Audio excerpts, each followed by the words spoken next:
Personally, I can't say enough about Jeff Roy as a friend, and as a politician and as a leader. This is the guy we need on the Hill representing us. I'm a dad who brought 3 boys up here in the town of Franklin.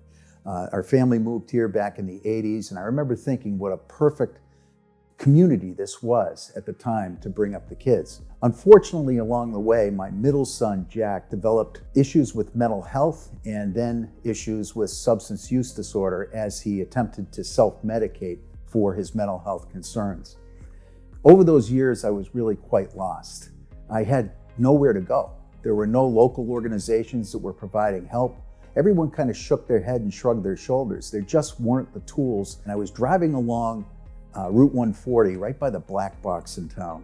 And I looked and saw a sign flashing that said opioid meeting tonight, 7 o'clock at the Franklin High School.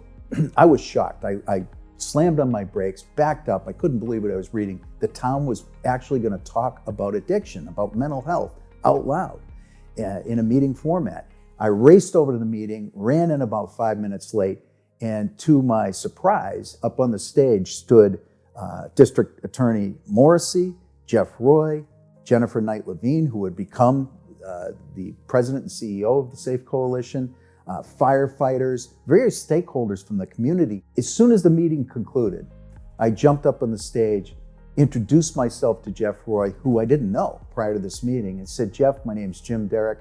I want to be part of this organization. I want to be part of whatever it is you're doing. Please help us. We need these resources in town. We need a place that parents like me and people that are suffering can go to help reduce their barriers to treatment and help them get help." And Jeff agreed. I remember thinking, this is somebody who I want to be involved with.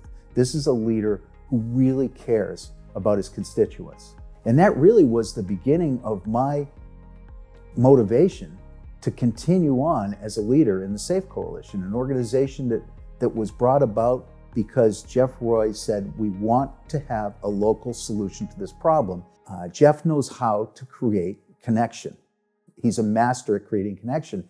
And that's how the Safe Coalition got off to a roaring start. We now cover dozens of communities. We're in 15 school systems providing services. Unfortunately, my son's illness progressed and he passed from an accidental fentanyl overdose on July 15th of 2022.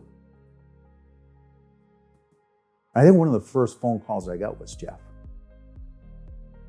And Jeff's leadership over the years he had already done a bill to limit the amount of opioids that could go out by prescription to somebody. He had been leaning into this issue for so many years with the Safe Coalition that I knew I had an ally and a friend. And Jeff's witness to what I was going through as a parent and what my son went through would mean that real and lasting change may happen because he paid such close attention to what was going on. There wasn't a month that went by that Jeff wouldn't ask me about my son and how we were doing. That expression, nothing personal, just business. Well, everything's personal for Jeff, and everything leads back to how can I better represent the people that I'm charged with representing.